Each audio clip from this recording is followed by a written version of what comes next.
Hey, good morning, and welcome to the Comics Experience Graphic Novel of the Month Club. It is why did my phone beep? It's November 2023 for those of you in the future.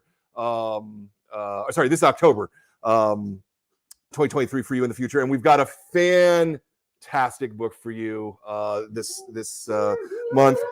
Woo! And with a studio audience for the first time in a while. The book is Monica, and we are really lucky and honored to be joined by Mr. Daniel Clowees right here. Hello, Dan. I can't believe this many people came out at 10 in the morning. Yeah, well, That's you know, mind-blowing to me. people are excited to see you. Even I'm not sure I would even go see, like, Abraham Lincoln's reanimated corpse.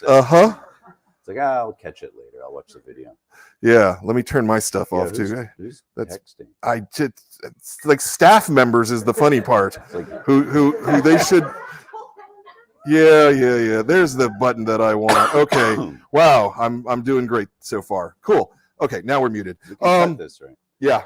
No, it's cool. I'm especially happy to do this show because you were I want to say our third or fourth show for Patience way back in the day. Fourth out of your run. Yeah. Oh, okay. Yeah. Well, my first signing here was 31 years Yeah. ago. Yeah. Crazy, huh? Yeah. Back when you were still doing the comic. Yeah. The Hate Ball tour. Yeah. The Hate Ball tour. Yeah. That was great. You and Pete. That was great. Yeah. How long had you been open then? 3 or 4 years, something like that. I opened in '89, okay. So because I had just moved here at that time, so I was, to me it was like, oh, that's been there forever. Yeah, sure. Yeah. I'm like, well, we're the oldest comic shop in San Francisco, but when I think about all my peers, I'm the little baby, which is really funny compared to Rory and exactly Beerbaum and all those guys. Yeah. Exactly. But I'm really glad that we get to do this because back when we recorded that first show, we had terrible equipment. We are like, the video quality is bad. The sound quality is impossible. Now you can see every pore on my face. Yeah. So we'll be able to turn this into a podcast kind of thing as well, and it'll be really nice. But so let me ask you a question that I asked you last time, and let's see if you're actually have an answer this time. Well, yeah, or if your answer has changed, and that is why comics? Why comics? Of all the things that you could be doing, why? Because comics are labor intensive, they're brain intensive, they're not easy to do. Well, they're very challenging. I mean, you have to be able to do, if you want to do them at the level that I aspire to, you have to be able to do a lot of different things. You have to be able to draw, you have to be able to write, create narratives, but you also have to be able to design, do very prosaic things like display lettering and hand lettering, and you have to be able to discipline yourself to do all that stuff. So I like that, though. I like the challenge of it. Whenever I imagine just writing prose, which would be probably the next thing I would do if I couldn't draw anymore, is I imagine I'd have to describe a room, say, that the character is in, and how much do you leave in? How much do you leave out? How do you write every little thing? There's a flower in the cup on the dresser under a window with Venetian blinds. That you see in a comic. You don't, and you process it very differently. You don't go like, oh, the author chose to put that into words, so therefore it has this value. You have to create your own sense of what value it has, and so that to me is the great beauty of comics. Yeah. And I also feel like the audience tells the story as much as the creator does. I hope not. I don't trust them. Who's this audience, this worthy, unworthy collaborator? But in terms of the way you read and because so much of comics is the gutters, right? Rather than the panels, and the audience just filling in the dots, Yeah, you have to trust the audience. Yeah. And when I'm sure you've run into this, you meet people who are normally very literate, maybe love movies, painting, and you give them a comic and they go, I cannot read this. Yeah. I can't process Mm-hmm. what's happening. Mm-hmm. I don't get why that image changed to that other image. Right. And it's hard for those of us who are, native speakers Mm-hmm. to understand that. But when you're faced with that, you realize what a magical process it is to like turn these still pictures into like imagining somebody walking around in the world and doing things. That's the X factor that all the great cartoonists have. Absolutely. Is they make you think you're in a world looking at real people or real, funny animals or whatever you're looking at. Yeah. It's interesting because, kids, I think, have an innate ability to read comics that adults just lose or something, or maybe they weren't inculcated early enough. Yeah. Yeah. No, I'd love to hear like a neurological study. Yeah. I know like David Lynch, for example, always says he can't read comics. Right. Like it's just like a cacophony of images and he doesn't know where his eyes should go and things like that. Yeah. Well, probably also you would think that for someone like that, his training is more on storyboards. So it's much more linear. It's much more driven. Actually, a lot of film people have trouble like really getting comics. They like the images. They like the way the images look. They read the dialogue, but they don't get the whole, synergy that's going on. Yeah. Yeah. You've had a number of experiences in film and with filmmakers. Sure. How would you compare the two media as from your vantage point? I never feel a sense of control in film. I feel control writing a screenplay. Yeah. And when I'm writing it, I'm picturing it. I'm picturing it as a comic mostly. And I imagine the character walks in on the left side and there's a red couch and all this stuff that's not in the script. Yeah.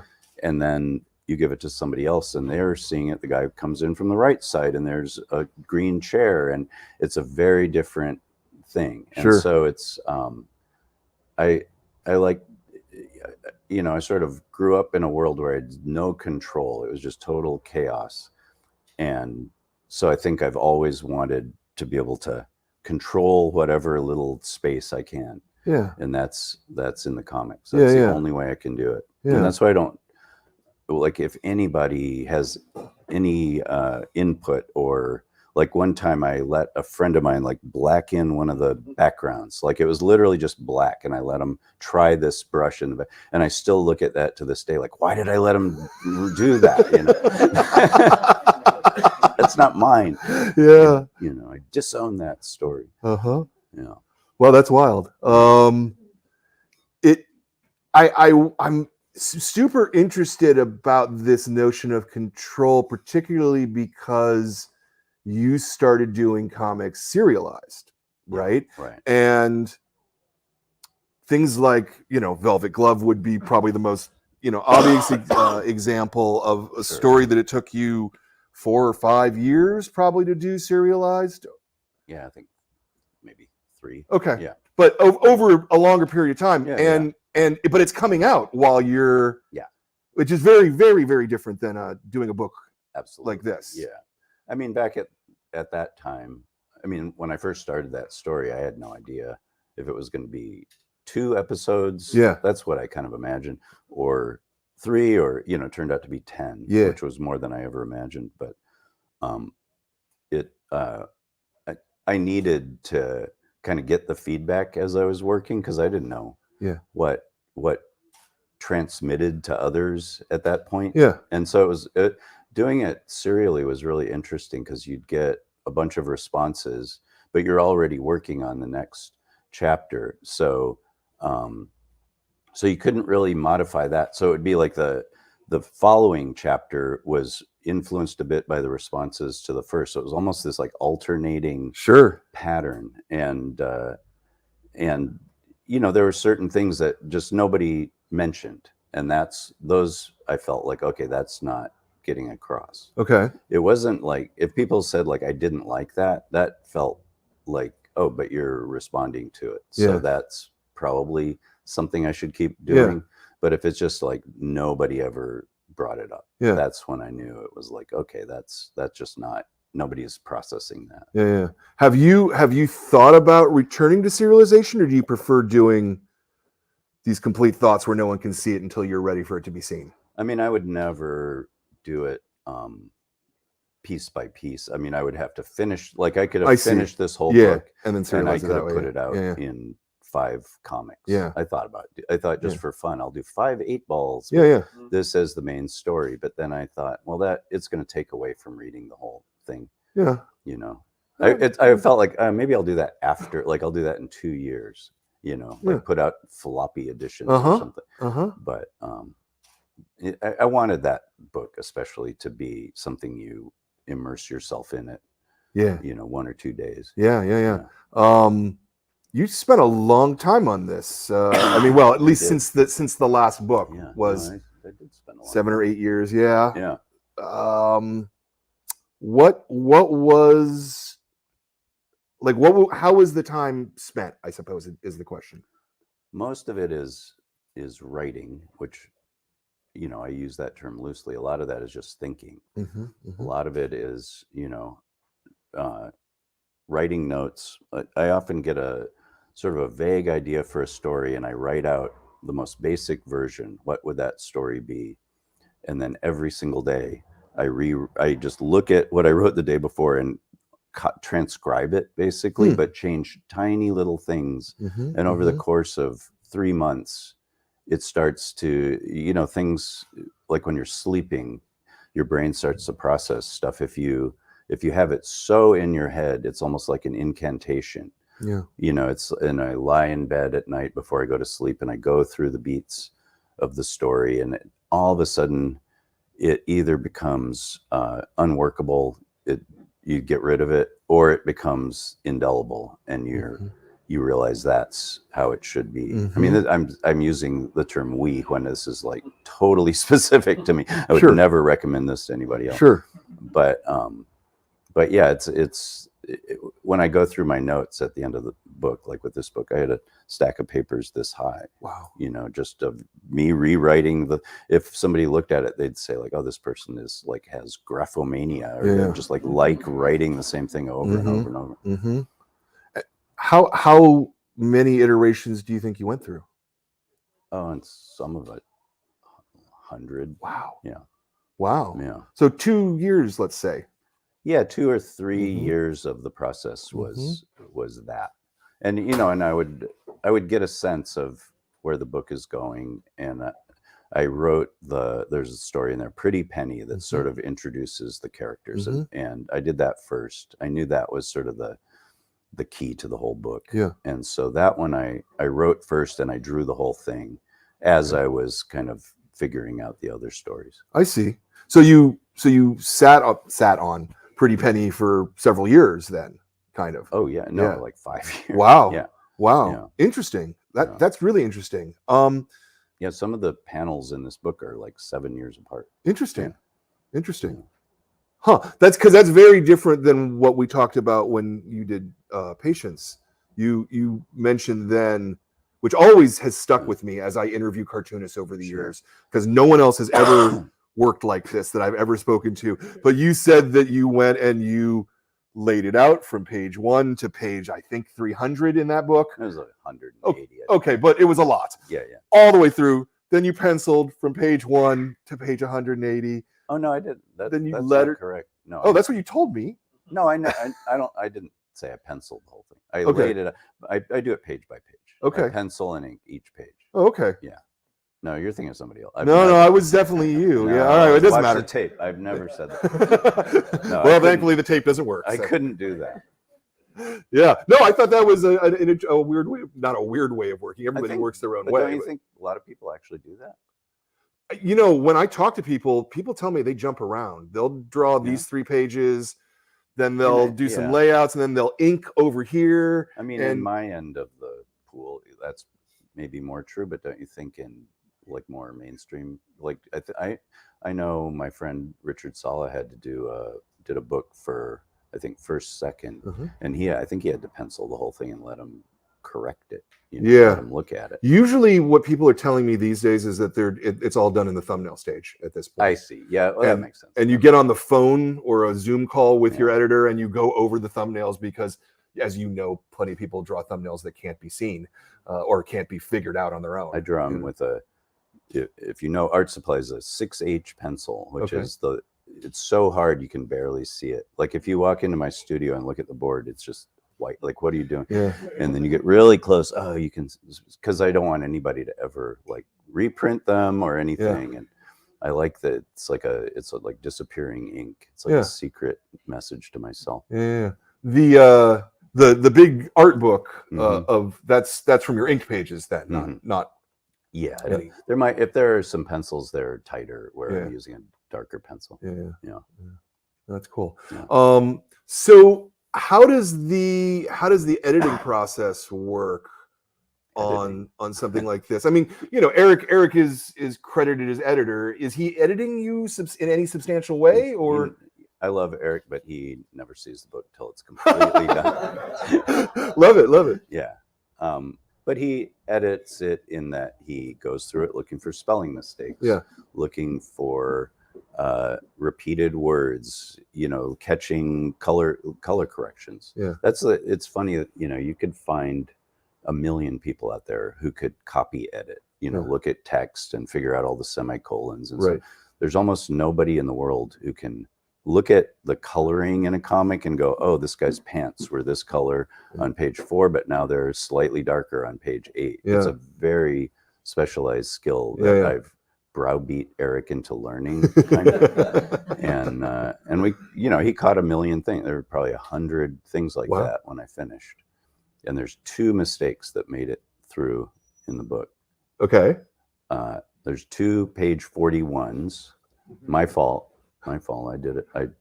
I drew all the page numbers like on a separate sheet, and then I cut and pasted them onto the page, and somehow screwed that up. And then there's like a tiny coloring mistake on one panel. Interesting. So everybody has got to go looking for that tiny coloring mistake and see if you can find it. So then the book, does that mean then that the book is not 106 pages, but it's 107 pages long?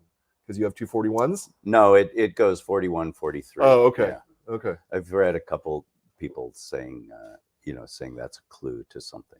So maybe I should. I should have just gone with that. Yeah.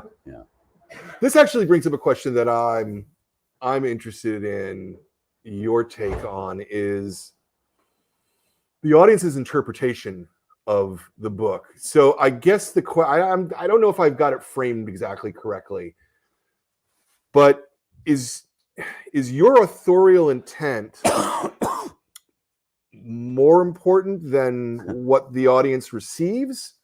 Or because certainly there's been some conversation about the ending, right? Sure. And what does this ending mean? And it makes me want to go, well, what did you intend with the ending? But is that how a book should be? Absolutely. I believe I don't want to impart any information that's not in the book. Yeah. If I had that to say, I would have put it in the book. Yeah. So I love that there's all huge variety of responses to it. That was my dream.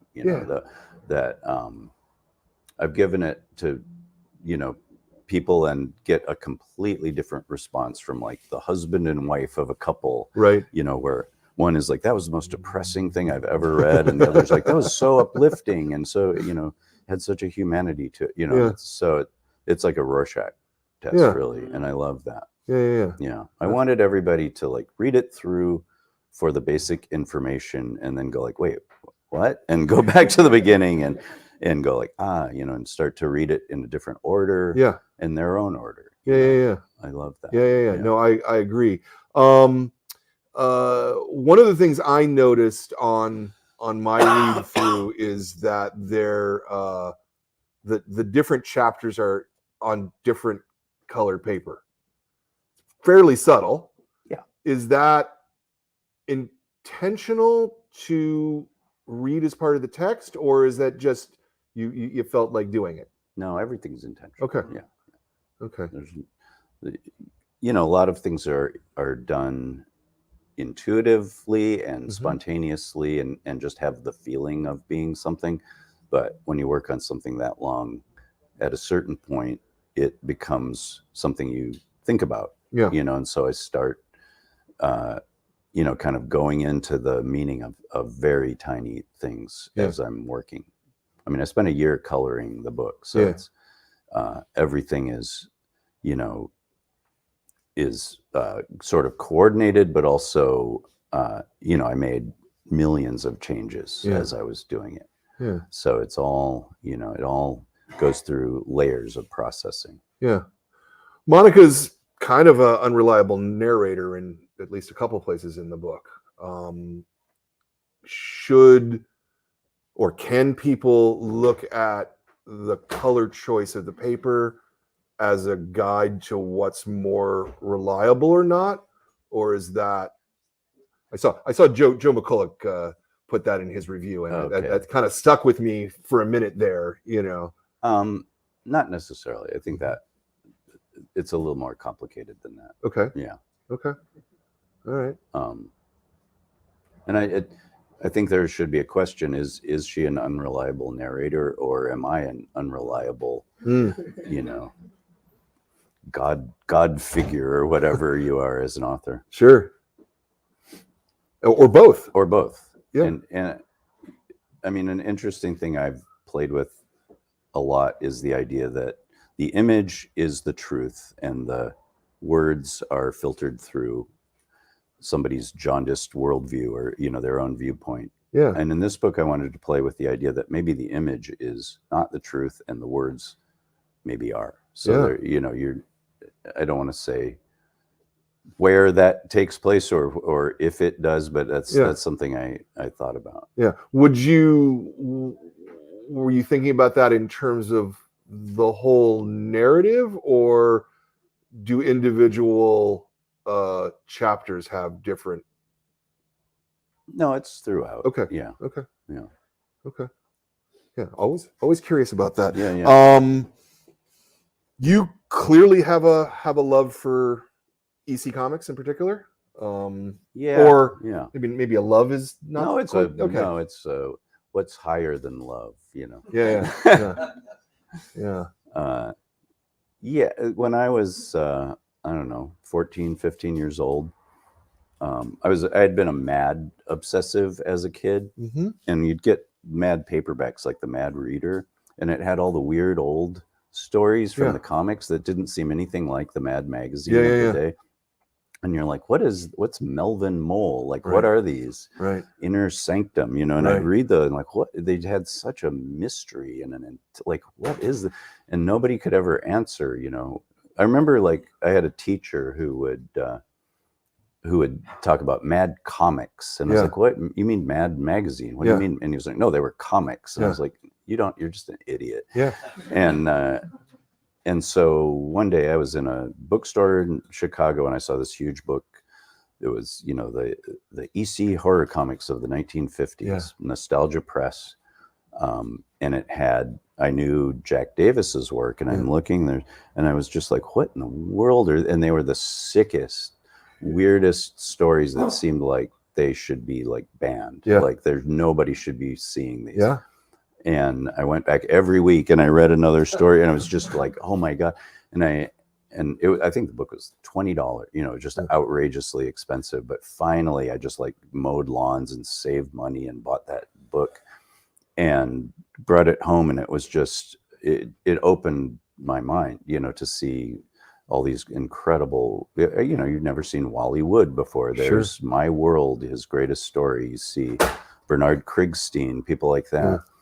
And then about 2 years later, I think Russ Cochran started his EC reprints, and those were like the pivotal comics event of my teenage years, because I just sort of bought Marvel comics because they were the only comics, but I also bought like Richie Rich and Archie, and I just loved comics. And I'd bring home, the new whatever Iron Man, and I'd open it and be like, oh, it's Don Perlin or what, just throw it away and never look at him again. But I just wanted that experience of like and so to read the EC comics, that felt like that's what I wanted to do. Yeah. Is like, stories that are grounded in like reality, but are just it felt so free. It felt, when if you look at a movie, any movie or TV show from 1953, it would be the most sanitized thing. They wouldn't be able to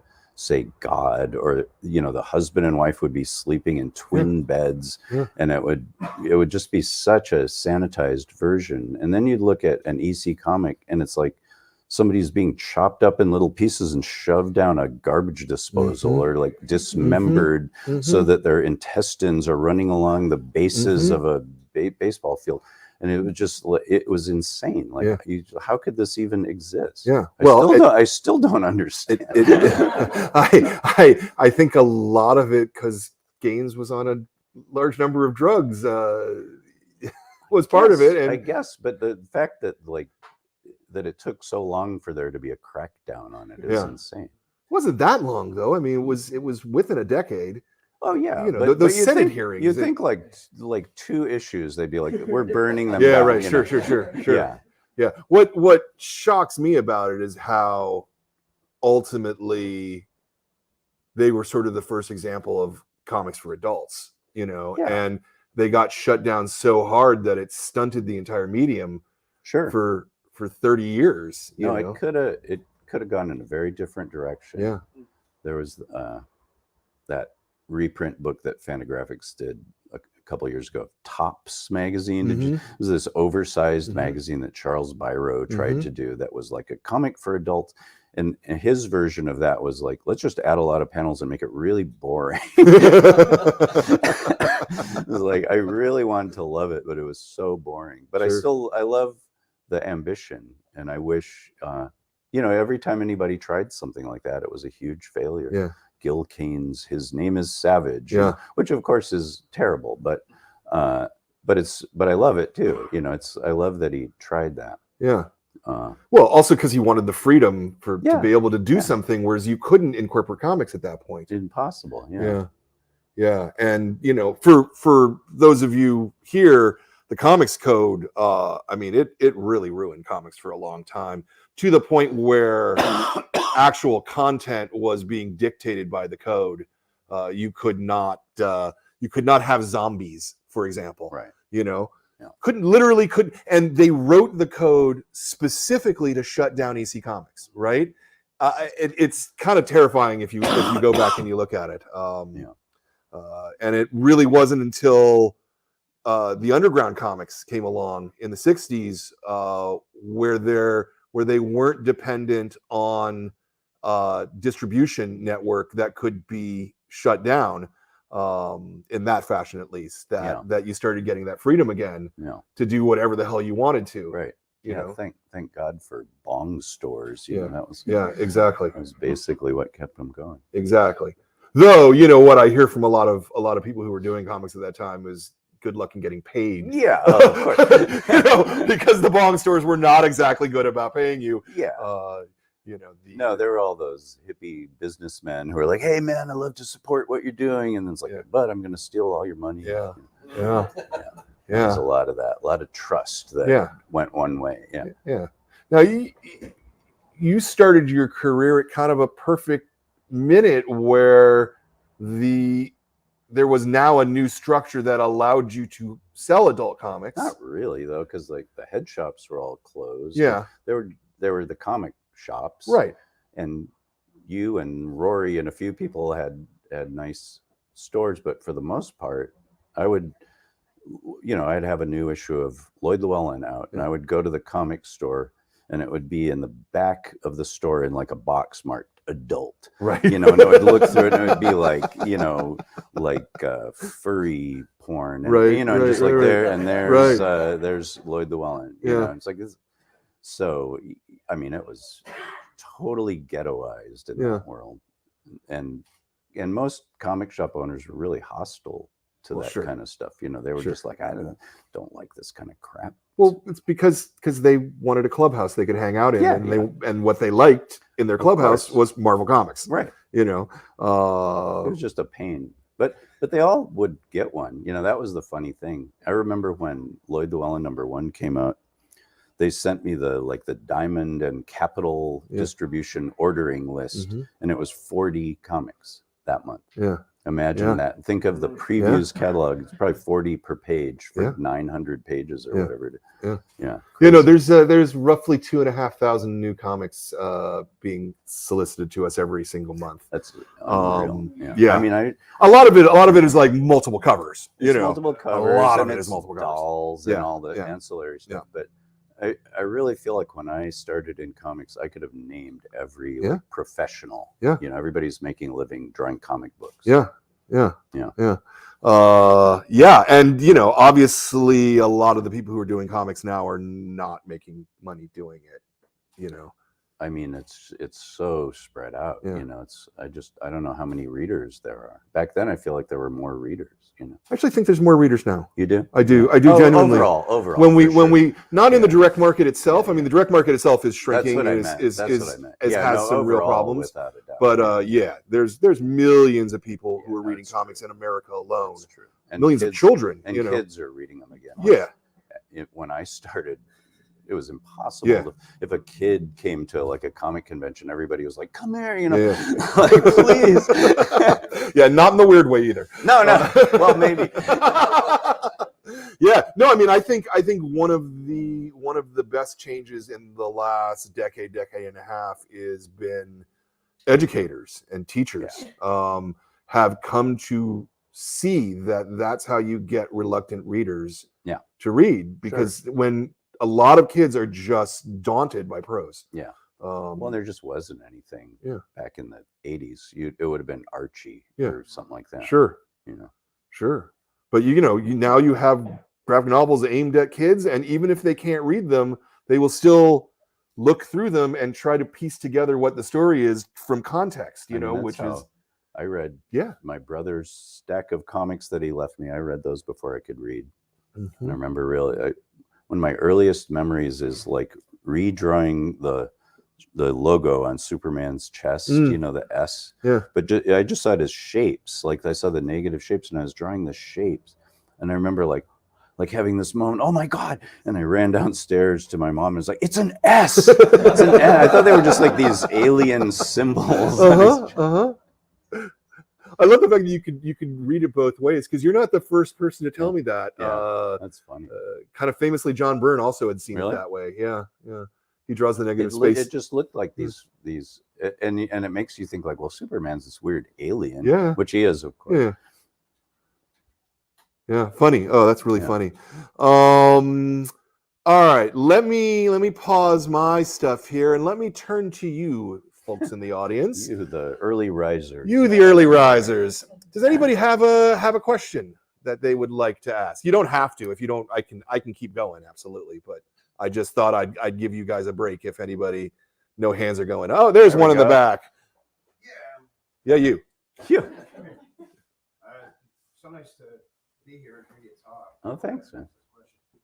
You kind of already touched on the ending, but I wanted to ask you if you consider the ending to be a happy one. Interesting. You have so many subtly happy endings over the course of the years. Yeah. Haven and Wilson and left me kind of tingling. Yeah. This one really. Yeah. Those are happy endings. This one, I think I think I better not.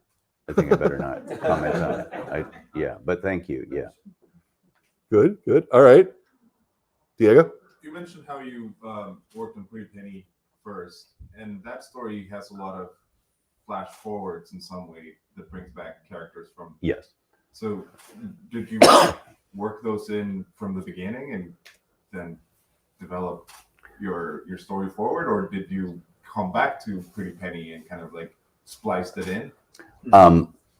Some of both. Some I had sort of figured out a lot of the rest of the book as I was working on that, so I knew certain things were going to come back later. Not exactly sure when or how.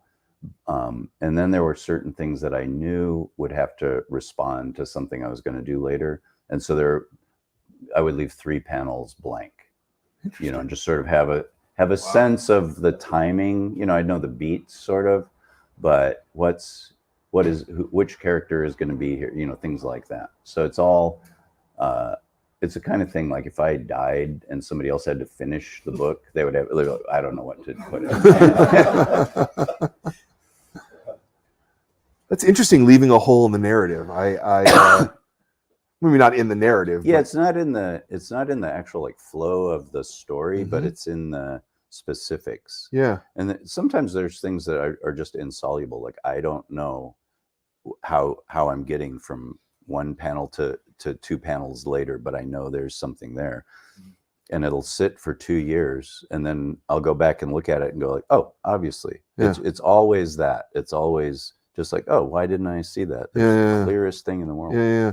Do you have any sounding boards other than your own sort of back of your head?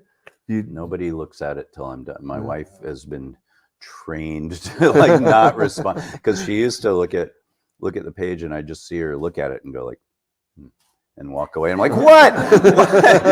Or she'd look and she'd laugh, and I'm like, what are you laughing? Which one? What? And it was just like, it's too much pressure on her. Yeah. And so I said like, just wait till I'm done. I want you to be she's always the first to read it. Yeah. And I just want her to have like that experience of like, not like I read every page in pieces as we were going forward. Yeah.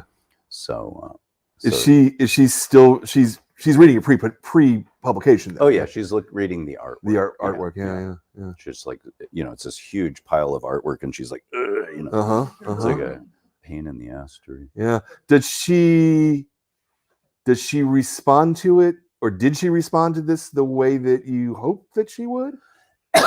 I can tell, I know her better than I know myself in a way. Yeah. And she, I can tell when she's like, well, this isn't your best, but I still appreciate it. And or like, oh, this one's good. Like you really did it with this one. Yeah. So, it was a good response. And in a way, that's like the only response I care about. Sure. So it's, after that, it's all whatever, Yeah. No, that makes a lot of sense.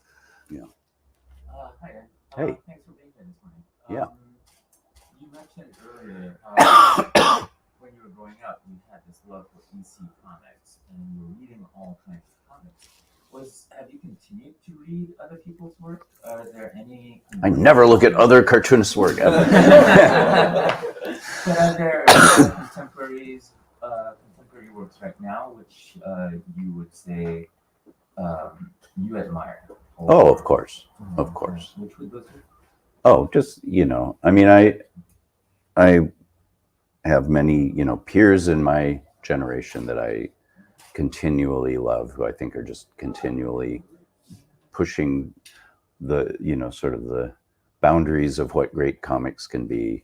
Charles Burns, Chris Ware, the Hernandez brothers, Julie Doucet. And I like a lot of younger cartoonists. There's a guy, Olivier Schrouen, who I think is great. Simon Hanselman is great. It's there's always a small handful of new people coming in that are kind of in the world that I'm interested in. I find, there's certain cartoonists, I'll bring their work home and I can't do anything till I read the whole thing. There's other ones where I bring it home and I love the way it looks and I want to read it, but it sits there for a long time. And that's a very key difference, I think, between the highest level and the ones that I more admire than actually respond to. Do you go out to comic shop yourself, or is this all just people sending you stuff? No, I go every week. With my dog, we go to Dr. Comics. Nice. Yeah. Nice. And Mr. Games. And Mr. Games. We used to have a joke that there was a third guy, Professor Pogs. Yes, it was like written out, but he died. He lost his stake in the business. Yeah. Sorry, as a comic book retailer, that joke hits really well. Wow. Cool. So, and are picking up new things? I mean, are you when you go into I'm the comic open shop? to whatever. Yeah. I look through all the manga. I Yeah. look at all the new Yeah. stuff. I look at everything, and and then I usually wind up like, okay, I'm going to buy my 13th reprint of Shock suspense stories, Right. slightly different paper. Yeah. But no, I don't look at like what's coming out. I don't ever, somebody will tell me if something great is out, but for the most part, I like to just be surprised. Yeah, encounter it in the wild. Yeah. Because the stuff that's being reprinted now is crazy. Yeah. Atlas Comics. Yeah. Stuff like that. Yeah. Yeah. Well, and also finding a store that carries that full line of stuff. I mean, it's great that Dr. Comics is walking distance to my house. Yeah. But if I lived here, I'd come here every Wednesday. Sure. Sure. Probably a longer drive than you would want to make. Well, this morning it was good. 10 a.m. Yeah, exactly. Sunday. But see, there's a good thing to do it. Yeah, exactly. Oh man. No, that really excites me because I talk to a lot of cartoonists who say that they're so wrapped up in making comics that they literally have no time to look at other people's comics, and I find that surprising somehow. I do too. I'm always hoping to find like an entire country's comics that I didn't know about. It's like, oh, there are Indonesian horror comics from the 1970s or so. And I love it when somebody turns me on to something like that. And I love going to Europe and just like looking through the weird old comics that never make it over here. They're too strange to get translated. And there's always something that the people who live in the country don't like. Sure. They're always like, why would you buy this? Yeah. And it's like, no, you don't understand. It's your best work. Yeah. Do you think, and I think I can ask you this because you are looking at comics every week, do you think that the move to graphic novels as the primary method of storytelling is good, bad, or indifferent for both for cartoonists and for the medium? I think it's probably bad for young cartoonists. It's whenever somebody asks me advice, I just got out of comic school and what should I do? I always go like, start something that you can get out of. Because if you go like, I'm going to do my 400-page graphic novel, you're going to get so burned out by the time you're on page 11. You're going to be like, oh, my style changed drastically and I don't like this idea anymore. So I think serialization, shorter pieces, that's much better to learn with. I couldn't have done a real graphic novel until I was at least in my mid 30s. It's like Velvet Glove sort of came together, but that was kind of pure luck. Yeah. And I always wonder if you had to do Velvet Glove as a GN, that if you would have finished it. Right? Because very doubtful. Because I feel like that whip of well, but the magazine has to come out, and we've already solicited the next issue, and Kim Thompson's gonna yell at me. Exactly. Yeah. Right. And it changed so drastically. Like I got so much better at drawing in those 3 years, 10 episodes. Yeah. I would have, if I had done it all together, I would have gone back to the beginning and redone. I'd probably still be working on it. Yeah. And I think that this is, this is potentially a problem for a lot of young cartoonists who are graduating, with their MFA or whatever it is, and $20,000 in debt, or more. Sure. Because a lot more, all of those schools are very expensive. And we've got like 6 programs across the country, each of whom are graduating 6 to 8 cartoonists a year. It's a lot of people who have, and then they come out of school and the book publishers come to them and go, well, we want to sign a contract with you. Right. It's for $20,000, and they go, $20,000 to do a comic? That sounds like a lot of money. And then they don't realize that that's like $4.25 an hour. Yeah. When you do all the labor, at the end I of would it. have passed out if somebody ordered me offered me $20,000 back. Right. Yeah. Yeah. I'd get like $3,000 for issues of 8-Ball. Yeah. Work 6 months. I was working like 80 hours a week at least. Yeah. Yeah. Yeah.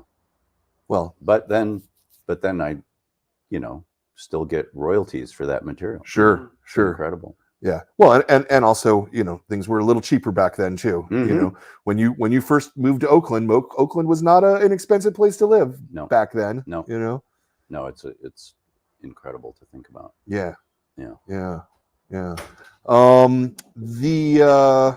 So when you look at, and I'm not asking you to name particular things, but when you look at new young cartoonists who are doing 200-page books out of the gate, Yeah. do you look through those kinds of things? And Oh yeah, anything that catches my eye, Yeah. I look through. The beauty of comics is that you really can flip through it in probably 20 seconds and get a sense of like, this is good or it's not going to be good. Yeah. It's just got a feel to it. Yeah. And you can just, often I'll look through it and you can just see the lettering, the way it sits and the way the characters are stiffly in the panel, and there's a font of lettering that looks like a computer is talking, and you just know like, I'll never be able to break through and read this. They're just certain, and anytime it's somebody who looks like they haven't looked at a ton of comics, that's always the thing I'm most interested in. Like where it's just like, whoa, where did they get this way of doing things? Yeah. Because that's what I want to be influenced by, people who are coming from a completely different place and see it in a different way and are trying things that never occur to those of us who grow up, fluent in the classic American comics language. Yeah. How much do you value craft over passion, or is it the other way around, or is it somewhere in between? There, as I say, there's this X factor. There can be people who have very limited craft, who you read it and all of a sudden the characters are alive, and they just have, it's almost like they believe in it in a way that the passion carries through and makes the characters come alive. And of course, that's a million times better than someone who's a master technician, but it's just flat and boring, and it's all about showing off their inking skill. But to get to a really high level where it's affecting you on the deepest level, I think you have to kind of have both. Yeah, it's interesting because I'm seeing so many people these days doing comics, like say on Instagram, right, where they're doing 3 panels a day or something like that, but then they can end up constructing these longer narratives that I wouldn't have thought that a brain could do it in that fashion, right? Yeah. Does that make sense? Are they not planning ahead? They're just like, I think that's a big chunk of it. Yeah, like Tin Fam with Family Style. Yeah. That was an Instagram comic, and but he didn't think it through before. No, I mean he knew what he knew, because he was telling his own story, I suppose. So that then you have it. You have a spine. That's different. I mean, it could be interesting if you're, it's like a daily strip almost. I always found a daily, like a non-humor daily strip is the weirdest format we've ever created. Because it like the first panel tells you what happened yesterday. Sure. Second panel, something happens, and then the third panel is like, here and what's going to happen tomorrow. Yeah. And so you're just seeing. It's like seeing a frame of a movie every day, or just like or just having like an actor go like, all right, I'll meet you at the truck. And that's it. And like tomorrow, the other actor responds, okay, see you then. Yeah, I think the difference today might be that people, there basically are no newspaper strips any longer. There's no new ones, certainly, that function in that way. And so most people are doing it on Instagram or on Twitter or those kinds of things. And so they don't have to do the recap and the setup, because they know that the audience can then just keep reading, where you couldn't before, if it's in a newspaper, unless you saved yesterday's newspaper. Right. There's just no way to do that. Clip out Mary Worth like my grandma used to. Interesting. So did she had a big book of Mary Worth? She would just save them and read them all like once every month or something. Yeah. She was into Mary Worth and Nancy were the two. Nice. Yeah. Nice. Did she let you read them in that way? Or I did. I had no interest in okay Mary Worth. at all. Okay. Yeah. Just like Mary. All right. Well, you said now- you were interested now- in comics, no, so I now thought maybe now you know. I kind of love it. Yeah. But as a kid, it was like I don't want to read about some busybody old lady. Right. Got enough of them in my life. That's great. Is that a raised hand back there? Yes. Go ahead. Sorry, you've been holding it up for a long time because it was okay. Stretching. I was kind of like laying in bed at 4 a.m. the other night, and the scene from Monica popped into my head when she's talking with the radio, and it like really disturbed me. You know, in that kind of like middle of the night, kind of like conscious unconscious state. Sure. In a way that like it didn't, nothing in the book did when I was reading it. You know, I find reading graphic novels even a good sense of images. Like there's more distance than if you're watching a movie or something. It's not as overwhelming. You know, it's a little more of an intellectual experience. Sure. And so I'm just kind of wondering, like, when you're working on something like a book, right, that has, when you're just noting a lot of horrifying imagery, Sure. and ideas, like, are you actively kind of like trying to get under the reader's skin in the way that like a horror movie would be, or do you feel like you're kind of working with ideas and what happens to the audience happens to the audience? I mean, I'm trying to take emotions that I feel, you know, in the writing process and the kind of things I'm interested in writing about, and take them and try to transmit them to the reader. So it's all very emotional. It's not just like an intellectual, like I'm going to manipulate the reader into doing this. I don't really know how to do that or have any knowledge of like what the reader wants. I have to just try to imagine I'm transmitting this to like a version of myself that's never read the book, you know, the amnesiac version of myself. That's neat, actually. In a related question, because you were doing pastiche is the wrong word, but EC comics, Sure, and the different genres of EC comics, sure. were you writing things to do that? I guess my question is did form follow function, yeah. or not there? I didn't phrase that right. No, I understand what you mean. Yeah. That's a good question. It's a exchange. You know, it's like I had excuse me. I had in my head the idea of creating this kind of multi-genre book. You often, every book I've ever done, I start out with sort of a vision of what I want a book to be. And in this case, the vision I had was like an 80-page giant that had multiple genres that felt like just a hodgepodge of comics thrown together by one publisher, that as you read it, you realize, oh, this is all about the same thing. Yeah. That, you know, as I started to work on it, that felt a little too gimmicky. You know, I didn't want to just follow through that, but that's where it all began. And so the idea of you know, sort of starting with a war story and going to a teen romance and going to a horror, that was all stuff that, you know, that I wanted to play with. And then as I got to working on it, I got into the story, and all of a sudden the genres started to blur together. They shift drastically in the middle of a story. Things started happening that were much more interesting than just a sort of gimmicky idea I had to start with. Yeah. Were there any of the genre parts that were harder or easier to work with? Like, you know, especially if Pretty Penny was the base, right? Yeah, like, right. How did you get to the war story part? Or did you already have that figured out? You know, that exchange between those stories was something I had written in my notebook 25 years ago. Okay. I think just the idea of a guy, sort of a clean cut, straight, you know, World War II type, even though it's the Vietnam War, who's pining over his girlfriend back home, and Yeah. little does he know, things have changed. Yeah. It's a different world. Yeah. And so I loved that idea, and so that played into the conception of the whole thing. Yeah. Interesting. Anyone? All right, I'm gonna keep talking then.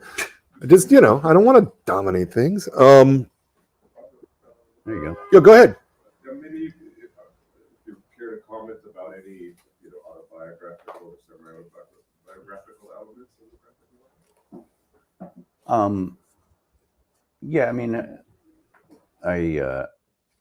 I've told this before, but as I was working on this book, I was really sort of mystified by why I created this character and why this character had such a sort of a importance to me over others. And I was talking to my therapist about it, sort of going through. I talk a lot about the process of creating. It's very illuminating, and he was like, "It sounds to me like you wanted to create a friend.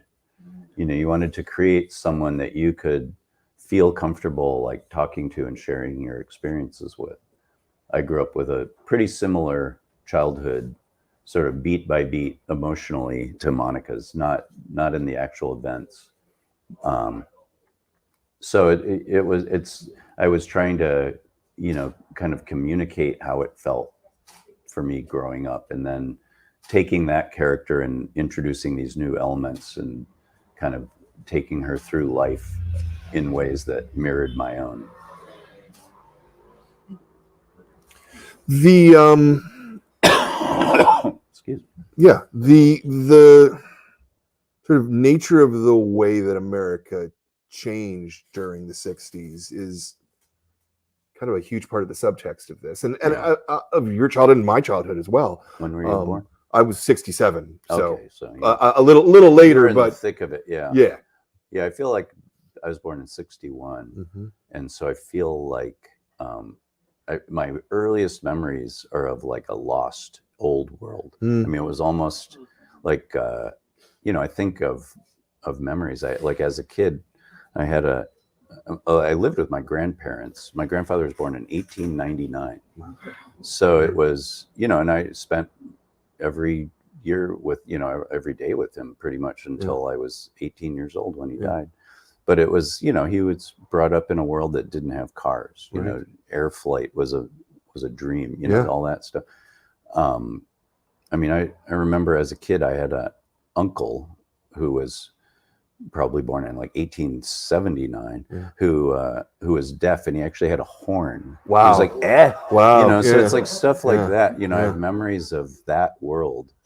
And then all of a sudden it was, you just hear purple haze, and then everything, everybody's wearing bell bottoms or whatever. It's, just a hugely drastic change. And everybody in my family was hugely affected by it. Like my mom really took to it. She was waiting for that her whole life. Mhm. My brother got lost in it. He Mhm. became a drug addict when I was 5 years old, and never pulled out of that. That was the rest of his life. Yeah. So it had this profound impact on my life. Yeah. We're in another big period of change right now, where the world has, in the last decade, changed so much. Absolutely. Yes. So it's I can't process it the same way. Yeah. Yeah. Did it impact the creation of Monica? I mean, I always try to be not overt in dealing with the present day in the work, but I always try to keep, my day-to-day life, which involves, reading the news and knowing about the world, that seeps in. And I'm always interested to look at it, 5 years later and go like, oh, that must have been the day that, Trump did this, or what, it's just, it's all sort of part of it. It's all informed by it. Yeah. Yeah, because the world is changing so much. I see it with this young man over here. You know, like I get to see the world through him. Yeah. He's like, don't talk about me, but you know, I mean, just you know, the notion that you know, we used to have 4 or 6 television channels and that was it. You know, It's and true. We all, I mean, people of my age had a shared upbringing, and if I meet someone my exact age, it clicks in a way that's very different than someone even 2 years different. You know, we'll remember the exact same TV shows. We'll remember, you know, when that made for the, you know, movie of the week on Channel 7 appeared that we all talked about at school the next day. Because we had a monoculture essentially. We had a monoculture back then, you know, for good and bad. Yeah. But it really brought together. You know, I remember going to college, and everybody I met, we had almost like a shared childhood. Yeah. And that doesn't exist anymore at all. Doesn't seem to exist at all. No. For good and bad. Yeah. Yeah. Yeah. I wonder how it's going to change art 10 and 20 years from now as that cohort of kids all grow up and start expressing themselves. You know, it feels like there are going to be 50 different types of art movements, and you won't know anybody in the other 49 fields, right? You know, right? In the way that, you know, if as a comic artist, if I meet somebody who's like a ceramicist, and they'll name all the top people, never heard of them, you know, just as they've never heard of any of the top cartoonists, and it's I always find that so interesting. But it'll be like that within fields, I think. Sure. You know. Yeah, no, I mean, I think we see some of it already happening today, where if you talk to old school, sort of, especially direct market type people, do not grasp Dave Pilkey at all. They don't understand it. They don't think it's popular, you know. And I'm like, dude, he sells 1 million copies of every book that he does. 1 million. You know. No, that can't be. The comics are dying. No, you know, comics are not dying. They're just changing. They're transforming because the audience is changing and transforming. And I think that's exciting, you know. Where it leads, who knows? Yeah. I think it's even hard today to stay on top of contemporary comics. Impossible. You know. Impossible. I can't even fathom how many people there are who are competent. You know, that's a very different thing than it was. Yeah. Very, very, very different. Yeah. As I say, I could have named the 300 people working in comics back when I started. Yeah. And now it would be impossible. Yeah. Tens of thousands. Yeah. We're up to something like 200 interviews as part of this series, which is crazy when you think about it. If this had been 10 years ago, I would be struggling to find another person to talk to. You'd be going back. Today, though, I mean, I never run out of people to talk to. And they all, the thing that's beautiful about comics to me is that they all have their own way of doing it. Almost no two people are doing it in the same way, and they're all doing it right. Because that's not it. No. Generally, that's not how it works in other media. You know, you kind of get into like all prose is basically written the same way. You know, but all comics are not done the same way. That's true. You know, and it's fascinating to me. Yeah, I wish there were more people doing it in a weird way. Yeah. There's plenty though. Yeah, there's plenty. You don't get those like people who seem like they grew up in the woods who never saw a comic, you know, or had like one comic and they're obsessed. You know, that used to happen a lot more back in the old days. You'd get zines that were like feral. You know, they just felt like somebody who'd never thought about like the way we all think about comics. It was always just bracing, you know, refreshing. That's almost impossible now, I think. Yeah, I also think that there's a lot of people who just don't know their comics history. And I don't mean facts and figures of comics history, but I really think a very small percentage of new cartoonists really have ever read an EC comic in their life. You know? Or if they ever encountered it, it's from the Tales from the Crypt television show. That's what they think that EC is, you know. Which is fine, but no, it does seem like history ends, you know, 5 years ago. I've talked to a lot of younger cartoonists who have. It's just mind-boggling to me the stuff they've never thought about reading. Yeah, or encountered or had a Yeah, chance just to never. read. Yeah, Yeah, and you can understand why. yeah, You know. yeah. Thankfully, you work for a publisher who does their best to try to keep a lot of that old stuff available, and even then, it's not always available. Any more from anybody? Please. So yeah, you've been working on, or in the past decade, you've had a few archival projects, complete 8-ball and a museum exhibition. Mm-hmm. Has going through your older work, like how was that process for you, and did it have an effect on Monica looking through your past? You know, it had a lot of effect on the previous book, Patience, you know, which is a time travel story, and it was all about somebody kind of thinking through their whole life and like rethinking how they could live it in a better way.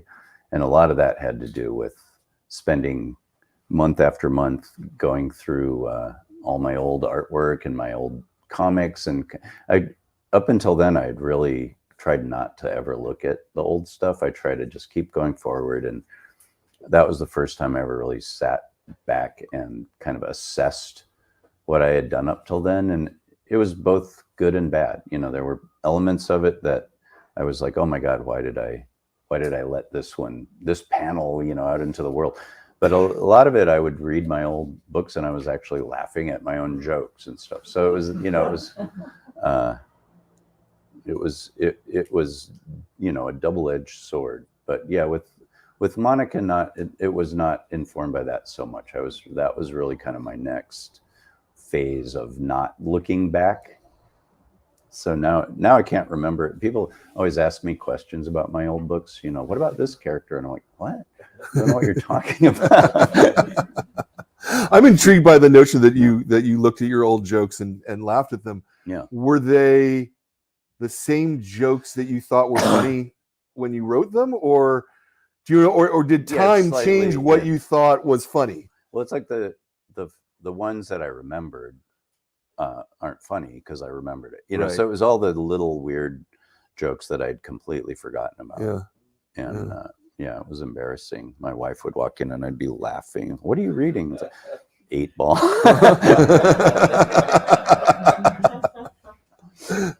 Oh, that's great. So Pretty Penny, you said, was the first story that you did in this. What was the last story that you did? The last story. Okay. Yeah, but everything else was in random order. Yeah. Most. Yeah. What was assembling it like at the end? Because if you wrote them in out of order, did you, by the time it was time to put together the book, did you know what order they came in? Or you know, I didn't necessarily write them out of order. It was more drawing them. Yeah. Okay. Yeah, it wasn't a matter of like shift. I knew the order. Yeah. Almost before I started even really writing, I had sort of the beats. I mean, it's chronological. You know, it's her life. So, so it wasn't a matter of like moving anything around. Mm-hmm. It was just a matter of just making sure the sequencing worked. Mm-hmm. I wanted there to be sort of a moment in between each story. Yeah. Where you have to reorient yourself. Yeah. And go like, wait, what happened? You know, there's, you know, the couple stories where there's maybe 20 years in between. Yeah. Yeah. Well, and there's a couple places where you kind of have to spend a little time figuring out who is actually talking. Right. Is it still Monica that's talking here? Right. Is it another character? Yeah. Right. Yeah. It's an interesting challenge.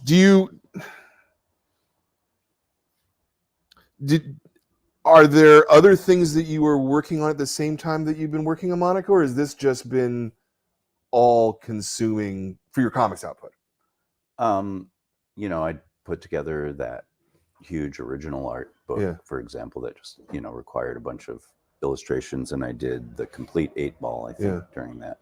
So I had those little projects, but for the most part, this was the only thing I was really you know, thinking about doing something new. All that other stuff is just compiling imagery from the past, and it's a very different process. Mm-hmm.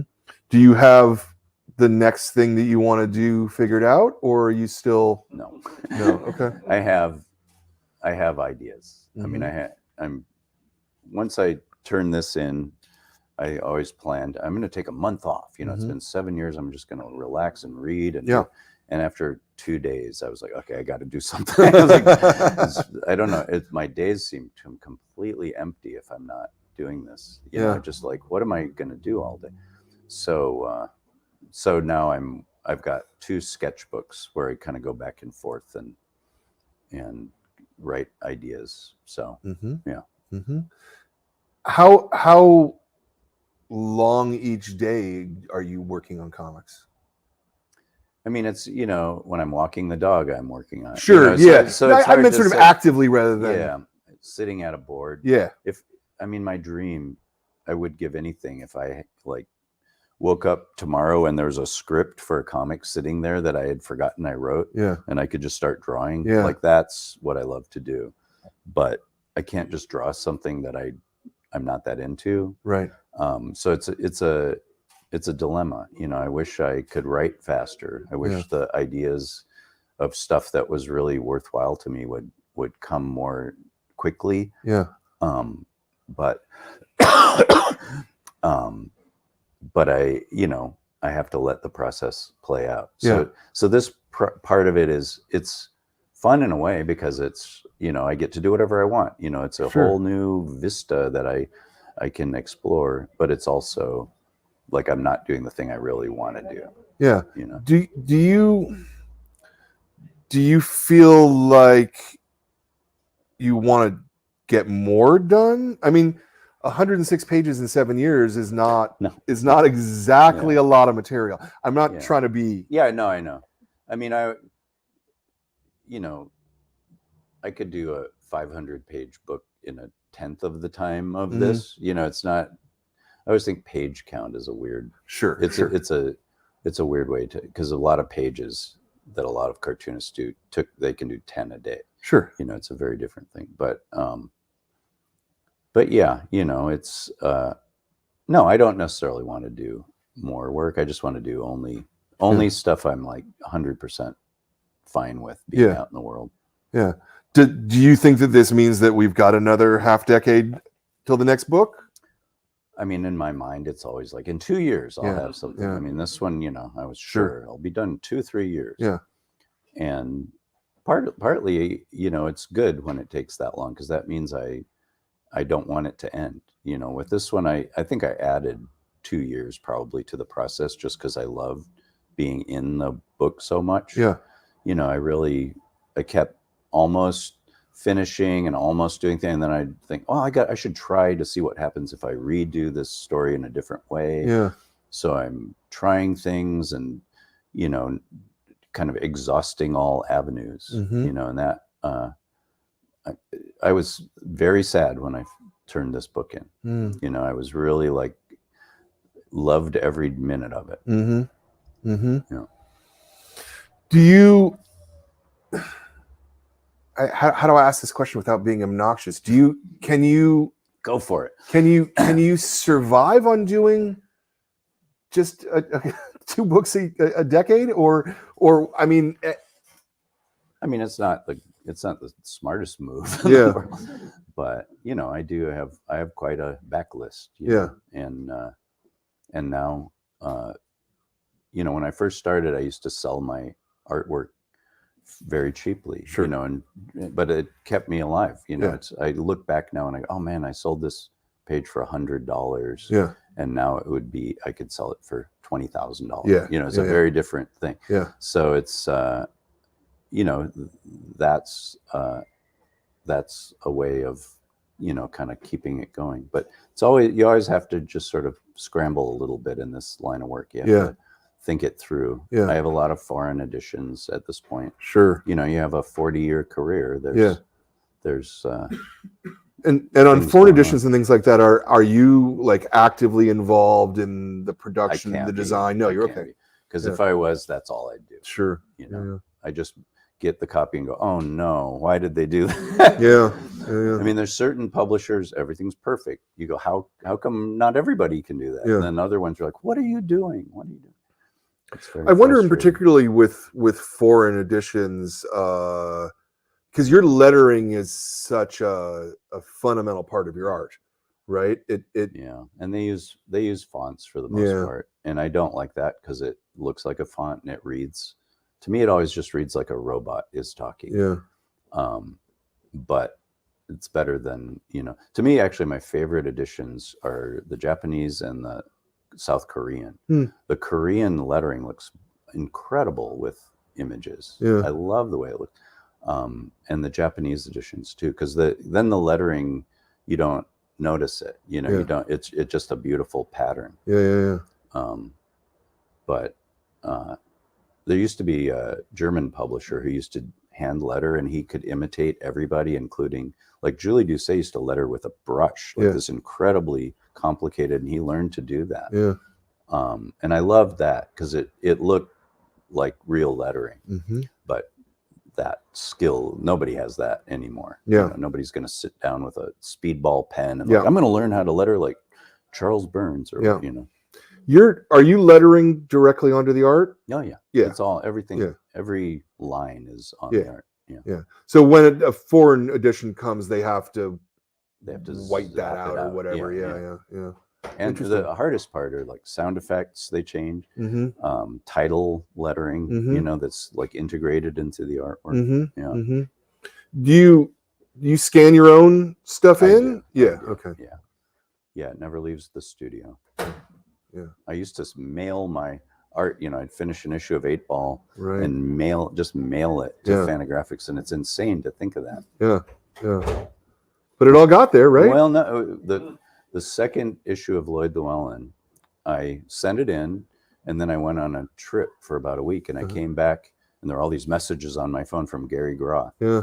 And I called him back, and he was sort of had this vibe of like, well, you said you were going to send it, but I see you didn't. And like, it was very like accusatory. And Yeah. I was like, I sent it. He was Yeah. like, you did? And I was like, yeah. And like, how did you send it? Just postal. I Yeah. couldn't afford FedEx back then. Right. And he's like, well, where did you send it? And I was like, to your address in Thousand Oaks, California. Yeah. And he was like, oh shit, I didn't tell you we moved. I was like, are you serious? So I was like, all right, see what you can do. And he went and he said, yeah, it's just been sitting on the steps. of the old office Wow. For 10 days. Wow. And if that had been lost, I probably would have quit Yeah. comics. That would have been too much. Yeah. Wow. Yeah. So yeah. And of course, no apology. Yeah. Yeah. That's It crazy. was all my fault. Yeah. Yeah. Raza. Yeah, slightly selfish question, but along the topic.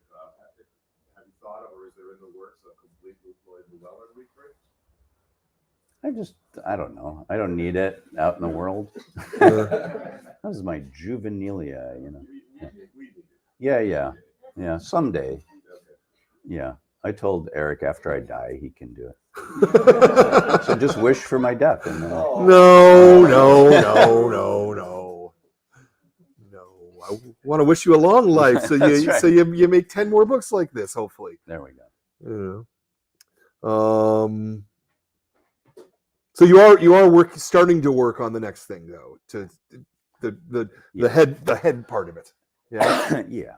I have I have visions for what I want books to look like. Yeah. So Yeah. Let's maybe just talk just a little bit about the physical design of Monica. The paper in particular, it's this incredibly thick. I love that paper. I love it too. I actually thought the book was a lot longer before I Yeah, started reading it, Right. and then I'm like, wait, are pages sticking together? What's going on? Oh no, Pulled that's off the one of the greatest that's the scams in page. comic history. I should have just had the last page number like 275 and see if people even notice. What was your thinking of doing it with this kind of stock and grade of paper? I like the idea of well, especially the cover cardboard, Yeah. is very thick. And Yeah. I thought of the book as, it's her. It's about a person, and it is a person in a way. Yeah. The way a book has all those corporeal you know, words in its description, you know, the spine and the guts and all that. I find that very moving. And so I wanted the idea of, here's this person, and I like the idea of she's protected in this shell. You know, it's not a flimsy thing. She's, you know, she can take a bullet. Yeah. I've always wanted to see if like somebody, if I put like this book and Patience and the Complete 8-Ball, would that protect you from a bullet? I don't know that we want to try that, but Come on. Got the camera set up. I got my tripod and my, you know, assault rifle. Yeah. What? I think I sort of asked this, but maybe not.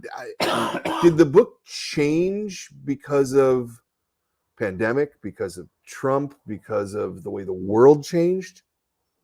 Particularly because it's about sort of American cultural. It's not about that, but that's a subtext of it. No, it's for sure informed by all that. Yeah. I mean, my first interview, I think for the book, I mentioned how when I first started thinking of this book, you know, when I was in the stage on this book that I'm in now, sketchbooks and ideas and compiling these things, it was summer 2016. Right. So I was imagining like, I'll be drawing this book during the Hillary Clinton presidency. Right. You know, and it felt like I was sort of imagining, what's that going to be like? That's going to be a really like a unpleasant 4 to 8 years. Right. Sure. But certainly not what it actually became. And I said that in this interview, and then the article came out and it was like, originally this book was about the 8 years of the Hillary Clinton presidency. And so people were like, Monica, is it about Monica Lewinsky? Literally never occurred to me, never once in a million years did I think of Monica Lewinsky. I literally picked her name because of the way it looks graphically, where the M and the A sort of rhyme and the C and the O, and it has this kind of beautiful symmetry. And that was it. And so it was, you know, that's the first thing that comes out. That's interesting, actually. Did you wrote it out and you went with that, or you came with that before? You know, at some point I wrote the name for something else, and I just noticed how what a beautiful word, graphic, like a typographical word it is. Yeah, interesting. And I love the way it sounds, Monica. You know, it's got the 3 vowel sounds. Yeah. Oh, that's interesting. That's interesting. Anything else? We're kind of on our last questions at this point. So, Diego. So you know everybody in the audience. I know a number of them, not everybody. Did you write yourself into the book at the end?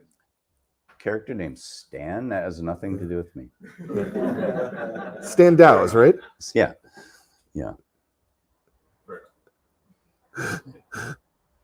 Yeah, there's a lot that could be unpacked there, but sure. But that's for us to unpack, not for you to unpack. I can't. I guess another question would be, you mentioned about how sometimes things come to you in dreams or in other situations. Do you try to maintain that spontaneity when you put it into the page, or does it have to really click and work in some more rational ways? No, I try to keep that element. I mean, it really is that, you know, there's that image of like taking your idea, which is a single lit match through a wind tunnel and getting it to the end. And it really is that feeling of like protecting it, because all along the way you're tempted to simplify it, make it more easy to grasp for a reader, and it's you have to really like force yourself to carry through that initial impulse, you know, because that's really the whole point. Even though you're writing and rewriting and changing single words at the script process. That's all a different part of it. It's those moments of like pure inspiration. Those are the ones you have to protect.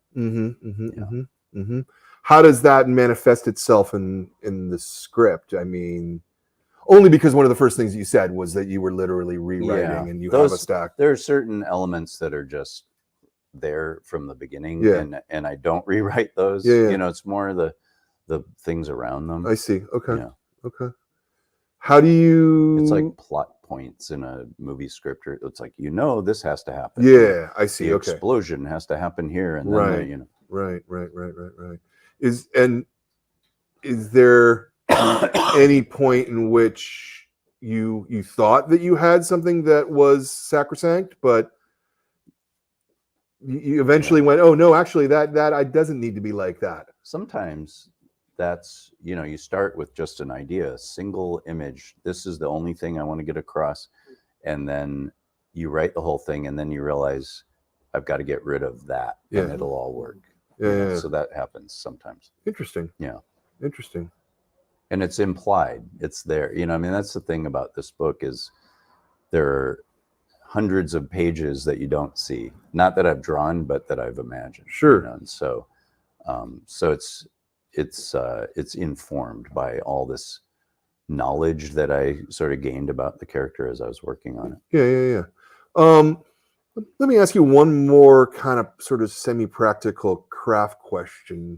One of the things that I often ask people about is the page turn and writing to the page turn. But I find that your narrative style is not so much propulsive page turning. It's it is something I really think hard about and reorganize stories to all. I don't want your eye to go to something unless it's supposed to. You know? But I don't ever want it to be like, oh my God, like shocking develop. That feels cheap a little bit. But it's something that's very much in the planning. Yeah. And are you spending a lot of time thinking about left pages versus right pages? Yeah. And I try to draw two at the same time, because that's how you're looking. You're not. People read them on tablets, which to me is an obscenity. Sure. Sure. Reading it in spreads. Your eye is supposed to see that face, maybe reflects something in that face. Yeah. It's about those 2 pages. It's not about just, God forbid somebody reads it panel by panel. Yeah. And every chapter is an even number of pages. Except for the first one. Except for the first one, yeah. Was that? I mean, obviously you needed to do that because of what your choices were with color and paper and things like that. Yeah. Was it hard for you to be able to make them all fit into 12 pages, 16 pages, whichever? It was sort of miraculous, but it just happened. Okay. I never had to alter any story. They just all turned out even. It was, if I had a story that worked better with an odd number, I would have, maybe had a blank page, not a blank page, but I would have had something, a filler page of some kind that made sense. Yeah. Do you think that you didn't need to do that because of all the pre-planning, or is it just that your muscles as an ink stud are? I always that one still sticks with me all these years later. We should call cartoonists ink studs, right? But that your muscles have developed that it's just second nature to kind of hit your marks where they need to be hit. Maybe it's deep ingrained, but it really was sort of miraculous how it always worked out. Do you struggle with the page at all? What do you mean? Well, when you're laying out a page, do you second guess yourself, or are you like, I've been cartooning for so long that I know what I need to do? Usually by the time I'm drawing it, I've thought about it so much. I have kind of a sense of how I want it to look visually, but I do a lot of sketching and a lot of planning and figuring out before I actually draw it. I mean, I love doing that. Yeah. Do you surprise yourself at all when you draw a comic? I try to. Yeah. I mean, that's the goal. Yeah. Is to, when I say I have a vision for how it will look, it never comes out that way. Right. It's always something happens that either makes it better or worse. Yeah. And it's, I have to sort of go with that and see if I want to continue in that direction. But it always turns into its own thing. Yeah. There's too many competing elements. If you do a comic that's purely about the way it looks on the page, the drawing, the design, you're going to have to sacrifice the story, the subtlety of the way the characters interact, things like that. Mm-hmm. Of course, to me, the most important is the characters to come alive, to do their thing in a way that's convincing. And that requires sometimes not doing the most graphically bold solution. Yeah, there's a certain level of staticness in some of the way you frame panels. Well, that's the way this book is designed. It's not supposed to be like a kinetic thing where you're reading a whole scene on a page. You're really seeing mostly single images. Yeah. That the dance that occurs is in between the panels. There has to be like an electric click in between the panels that makes you make your own connections. Yeah. That's the great thing about comics is that I said it earlier, where the audience has to fill in this thing that is not there. It's just implied or inferred, whichever one it is. I know, it's almost I almost hear a sound of like sprockets in a film projector. It has that feel when you get it right. Yeah. Comics rule. Yeah. God, do I love comics. Okay. Yeah. So, cool. I think that's it. I think we've asked. Is there any question that you were hoping someone would ask you about this book that they haven't come to? I've been hoping I didn't ever have to talk about the book. I feel like the book itself should be. Yeah, I feel like every word I statement. say is capable of diminishing it. Yeah, and almost incapable of enhancing it. So yeah, it's been a difficult month of having to dance around that. Sure. A friend of mine came to one of my talks and said, "Well, you're really good at sounding like you're really giving a thoughtful, honest answer while actually saying nothing." Took that as a very high compliment. Oh, I like it. All right. Well, where I would normally leave this, I think we kind of covered the last two questions. Are almost always, what else you got coming up? You're not sure. Yeah. And then what would you say to an aspiring cartoonist? Which you kind of answered. Yeah. Do you want to keep it short? Keep it short. Yeah. Yeah. Do really be honest. I feel like honesty is discouraged a lot in favor of not getting out of like exiting your group. I feel like you need to think on your own terms and say what is specific to you. Don't say what you think other people want to hear. Yeah. And don't try to educate people with your comics because you're a cartoonist. You should, you don't know anything. So you're not a fan of nonfiction comics then? Sometimes, they can be good. Joe Sacco's good. Sure. Yeah. There's a great example. Yeah. Just that idea of cartoonist opinions being something you should take seriously. I know too many cartoonists to give them any validity. I don't trust my own opinions. Well, I always want their opinion on cartooning. Or you want to hear their opinion, but don't read it as the gospel, as something that is an actual opinion. Yeah. Oh, very good. Yeah. Okay. All right. Thank you for your time. Yeah. Thank you. Yeah. Let me just for the camera do a little bit of housekeeping. I was got to do a little bit of housekeeping. Okay, so first off, if you're sitting at home and you don't know what to read next, I just cannot stress any more than I have today. Read Monica. It is really good. It is really smart. It is going to leave you with a lot of questions, but not the kind of questions where you're like, oh no, I don't understand what I read.